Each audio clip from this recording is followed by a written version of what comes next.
స్వయంభూమూర్తి అయినటువంటి వెంకటేశ్వరుడు కలియుగంలో ముద్ర పట్టేటప్పుడు అనేకమైనటువంటి ముద్రలు పట్టచ్చు. జ్ఞానముద్ర పట్టచ్చు, దక్షిణామూర్తి పట్టుకున్నట్టుగా. కానీ ఆయన ఇతర ముద్రలు పట్టకుండా ఒక గమ్మత్తైనటువంటి ముద్ర పట్టారు. మీరు చూసి ఉంటారు, స్వామి ఎదురుగుండా ఉన్నారు కాబట్టి మీకు వెంకటాచలంలో కూర్చుని దర్శనం చేస్తూ దాన్ని అనుభవించడం ఎంత సంతోషమో అంత ఆనందాన్ని అనుభవిస్తూ మీరు చూడొచ్చు. ఆ చెయ్యి చూడండి, ఇలా ఒక చెయ్యి ఉంటుంది, కుడి చెయ్యి ఇలా చూపిస్తుంటుంది, ఎడం చెయ్యి పుష్పాలంకారంలోకి వెళ్ళిపోయింది కాబట్టి మీకు కనపడదు.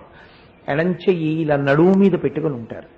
పాండురంగడైతే ఇలా రెండు చేతులు నడుము మీద వేసుకుంటారు. ఆయన వేచి ఉన్న దేవుడు అని పేరు. అది వేచి ఉన్న దేవుడు అంటే భగవంతుని యొక్క కారుణ్యానికి పరాకాష్ఠ. పుండలీకుడు మాతాపితరుల సేవ చేస్తూ నేను వచ్చేంత వరకు అదిగో బయట ఇటకరాయి ఉంది, దాని మీద